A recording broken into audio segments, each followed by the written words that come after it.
Now at 6, a road rage incident in Neosho leads to a shooting and charges for one man. Plus, Joplin veterans continue their service on the home front. How VFW members are hammering out a better community today. And a World War II memorial in Northeast Oklahoma marks its first year. How the legacy of Liberty Park is teaching visitors about sacrifice and service. The 4 states' most watched news starts now. One person is shot after a road rage incident on Highway 59 in Neosho. This is KOAM News at 6. I'm Tanya Bach. Neosho police say 2 vehicles were involved in the road rage incident around 6:30 yesterday evening near Quincy Road, and that's where the highway narrows to 1 lane. Officers say the suspect tried to pass a pickup truck but was blocked. He then hit the truck, forcing it off the road. As he drove by the truck, he fired a shot, hitting the other driver in the arm. Police say the suspect drove away and the victim turned around and went to the hospital. Prosecutors have formally charged this man, Anthony Keller of Goodman, Missouri, with several charges including assault and unlawful use of a weapon. According to the probable cause court document, Keller admitted to firing a gunshot at the victim. Authorities investigate the circumstances surrounding an attempted murder-suicide in southeast Missouri. Shortly before noon yesterday, a deputy responded to a domestic disturbance call. When the deputy arrived at the door, gunfire could be heard from inside the home. The sheriff says the woman of the house crawled to the door, wounded, where deputies helped her. Authorities entered the home where the husband had suffered a fatal self-inflicted gunshot wound. Responders life-flighted the woman to a trauma center with the gunshot wound to her abdomen. This is a developing story, and you can find more details on our website, KOAMnewsnow.com, as they become available. In Kansas, the search continues for a missing woman in Cowley County. An alert went out last week when 81-year-old Jerry McConnell was reported missing from her home in Overland Park. Earlier this week, authorities found her car, but not her. On Thursday, around 24 volunteers searched a rural area across 15,000 acres known as Ferguson Ranch, where the car was discovered.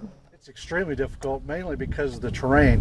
The ranchers that found the vehicle, actually the first day, they had 5 or 6 individuals on horseback, which is probably one of the better ways to search. You know, we're getting older ourselves, so we thought it would be a good idea to participate and try to do some good.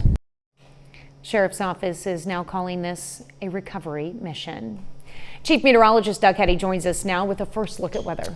Yeah, and it's going to be super wet as we go through the weekend. Flash flood watches already out, and we'll most likely have flash flood warnings as well as we go through the weekend. Just round after round of showers and thunderstorms. Heavy rain already.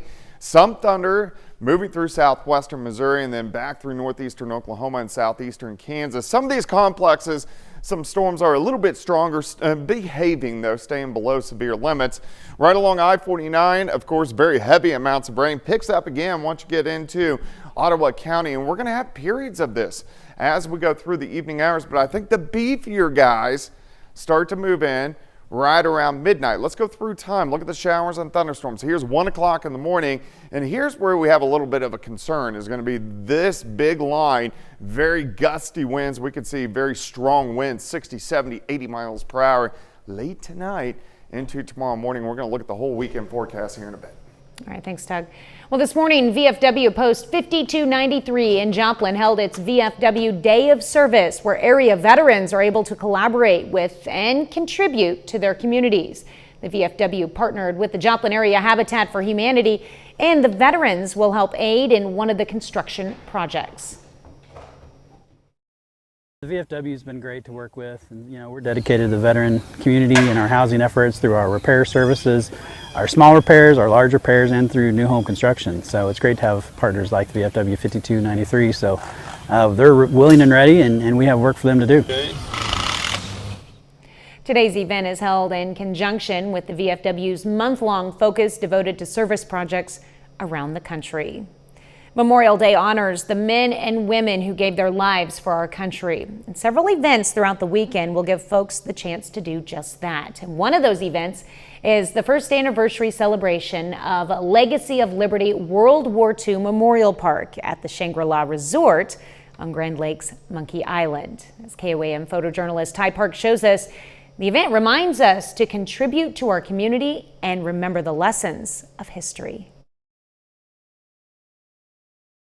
Well, that's what Memorial Day is all about, is the celebration and the honoring of those fallen soldiers that gave the ultimate sacrifice for our freedoms. Memorial Day is to remember and memorialize those that came before us.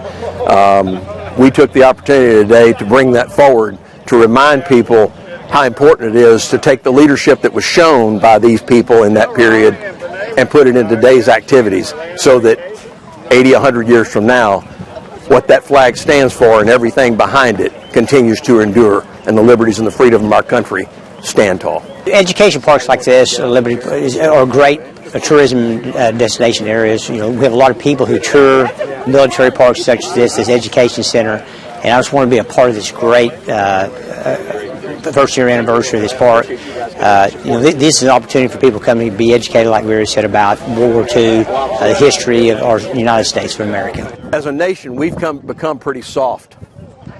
Everything's all about me and what can it do for me, and aspiring to wealth and physical things and property and money and aspirations. We've forgotten how to help each other. We've forgotten how to stand up and contribute to a cause greater than ourselves in many cases, not all. But the longer you let that endure, the weaker the nation becomes. People that are contributors as a nation, not an individual, they have power, they have endurance, and they have sustainability. And I think that we have had it so good for so long that we need to pay attention and maybe start contributing instead of consuming. The legacy of Liberty Park honors veterans of all 5 branches of U.S. military in a magnificent display of memorabilia, statues, vintage equipment, and tributes to Oklahoma heroes. Well, gorillas versus mules in an elimination game today. Ben McLeish has the details from the Diamond coming up later in sports. But up first, Hollywood heads to the Sooner State for the Last Rodeo.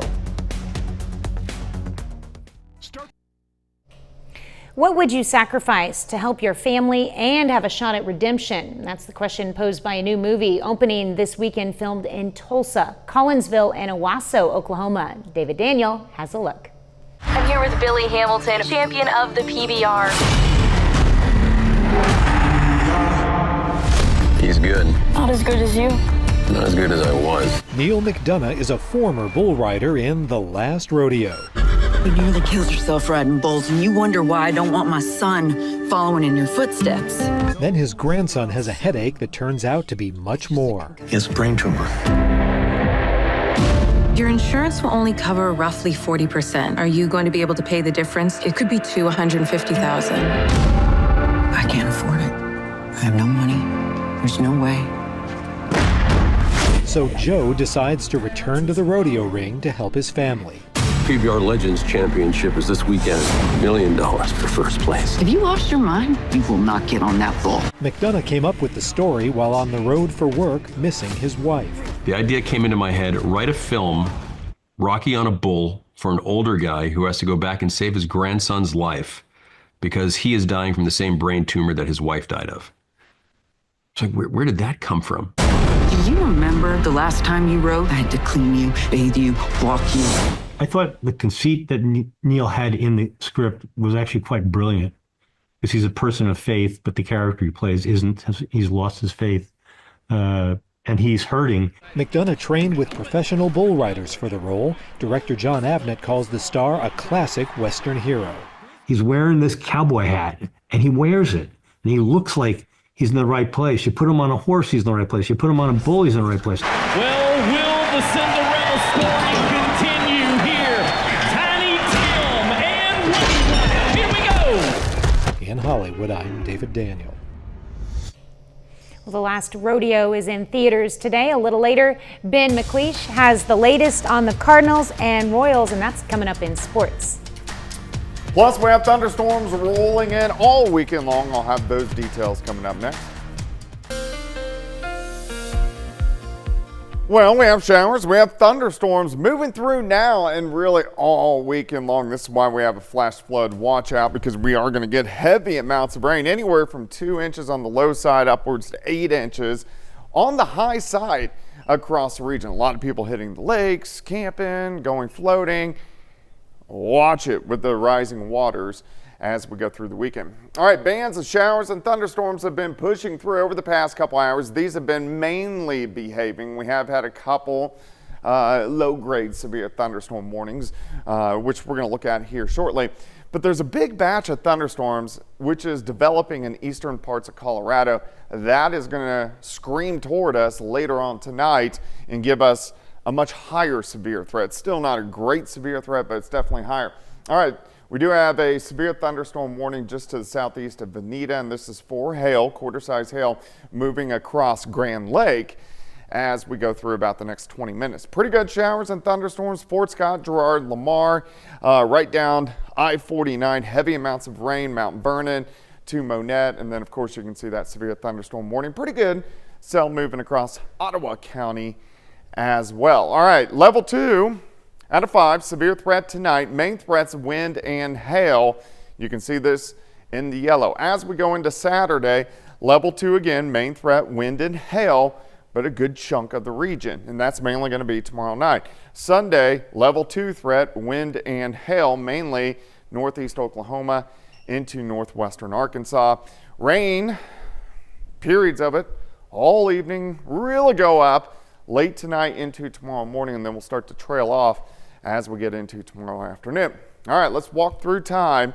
Scattered thunderstorms continue as we go through the next few hours. Hit and miss across the region. Here's midnight starting to really increase again, and then it's this batch we really got to watch as it dives through late tonight into tomorrow morning. Here's 7 o'clock in the morning when we start with showers and thunderstorms. We dry out some during the afternoon, which is good. And then as we go through tomorrow evening, showers and thunderstorms increase again, especially after midnight. These will have a severe threat once again as they push through tomorrow night into Sunday morning. So again, on Sunday, we start with showers and thunderstorms, and then we'll dry out a little bit, and then we'll do it again Sunday night into Monday morning. How much rain could we get? Again, remember I said on the low end, 2 inches, on the high end, upwards of 7, 8, 9 inches. So we are going to have flash flooding as we go through the weekend. 75 on Saturday, 76 on Sunday. Of course, periods of heavy amounts of rain. Kind of a dark sky. We're looking at our Cornell Arts and Entertainment Complex Tower Cam, downtown Joplin, sitting anywhere from mid-60s to mid-70s, depending on if you're getting rain. And we just kind of hold into the 60s as we go through the entire weekend. 75 Saturday, 76 Sunday, a little bit cooler, 68 on Monday, a little drier Tuesday, and then more showers back in Wednesday, Thursday, Friday of next week. All right, well, a lot to keep an eye on for the weekend, and absolutely sounds like you'll be busy. All right, thanks, Doug. Well, Katy Days is underway in Parsons, Kansas. The festival is named after the first train that rolled into town back in 1870. And we sent KOAM's Mitch Adams to check in on the weather and the fun. He joins us live. Mitch? Here we go. Thanks, Tanya. The weather definitely had an effect on the Katy Days Festival this year, with the opening parade being canceled for tonight. But don't let that deter you. After the rain is gone, 5,000 or more people will be here to celebrate the 25th anniversary of Katy Days this year, weather permitting, of course. But there will be things like food trucks, vendors, a petting zoo, and much more. So if you're wanting some family fun, stop by in Parsons this weekend. But for now, that'll be us. That'll be it for us here in Parsons. Back to you, Tanya. All right, thanks, Mitch. Well, still ahead, the Joplin Outlaws prepare for their second game of the season. Plus, Pitt State baseball takes on Central Missouri with its season on the line. Ben McLeish has those stories and more up next in sports. Well, it all comes down to this. Pitt State baseball faces elimination today against Central Missouri. A win earns the Gorillas a rematch tomorrow. A loss ends their season. Game 2 of the NCAA Super Regional between UCM and Pitt State. Gorillas need to win to force a Game 3. Colby Dugan gets the start on the mound for PSU, and in the early going, he's solid.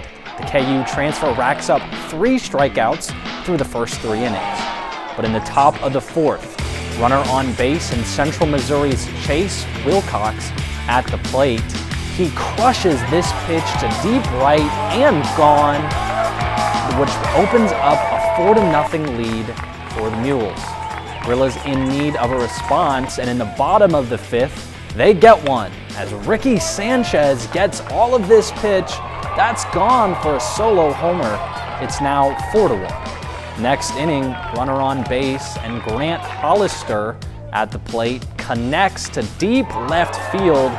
That is just over the glove of right fielder Jake Skaggs. Gone for another homer, and Mules now up 6-1. PSU's in deep trouble, but in the bottom of the 6th, Alex Rogers comes through with an RBI single to right center. That brings the Gorillas a little closer. It's 6-2 now, but every time Pitt State seemed to get some momentum, the Mules shut it down. And this line drive double play in the 8th sums up the day for the Gorillas. The Mules stretch the lead to 10 runs as we enter the bottom of the 9th, and this pop fly to center field seals the deal. The Gorillas fall to the Mules 12-2, and UCM advances to the College World Series, and Pitt State's historic season comes to an end in the NCAA Super Regional. And late last night, after most of us were asleep, Crowder softball's incredible season came to an end in Yuma, Arizona. The Rough Riders fall to the Rhinos 8-6 in their 7th game of the national tournament. Crowder was one of 6 teams remaining, but they end the year with a 54-11 overall record. What an incredible season for the Rough Riders. Yesterday, the Joplin Outlaws began their season with a shutout win. Today, they look to remain undefeated. They take on the Fort Smith Marshals again tonight at 7:05. And as long as the Outlaws remain undefeated, they're offering $1 beers, seltzers, and sodas. So stop by Joe Becker Stadium before the Outlaws' first loss. And in the major leagues, the Royals look to gain traction in a tightly contested AL Central. They open a 3-game series with the Minnesota Twins at 7:10, and every divisional game from now until September will be crucial for the Royals' playoff race. Meanwhile, the Cardinals continue their home stretch with a 3-game series against the D-backs. St. Louis will look to bounce back after losing its first series since April against the Tigers on Wednesday. First pitch for this game is at 7:15. And that's it for sports. We're back with more. Here's a look at what's coming up on KOAM News at 9 on Fox 14. We'll take you to a self-defense class at the Miami Public Library Youth Department. Plus, an ag business in Carthage uses a dunk tank to raise funds for a good cause. Those stories and a lot more tonight on KOAM News at 9 on Fox 14. Final look at the weather. Yeah, rain, showers, thunderstorms, a little beefy tonight, especially late tonight. So we'll have to keep our eyes on that. Morning storms tomorrow, and then we do it again tomorrow night. Pretty much a washout. All right. Final sports note. Well, Gorillas baseball season is sadly over, but Joplin Outlaw season is just starting. Game 2 of their season is in just less than an hour. All right, sounds good. Well, thank you for watching. We will see you right back here at 10. Have a great evening and an even better weekend.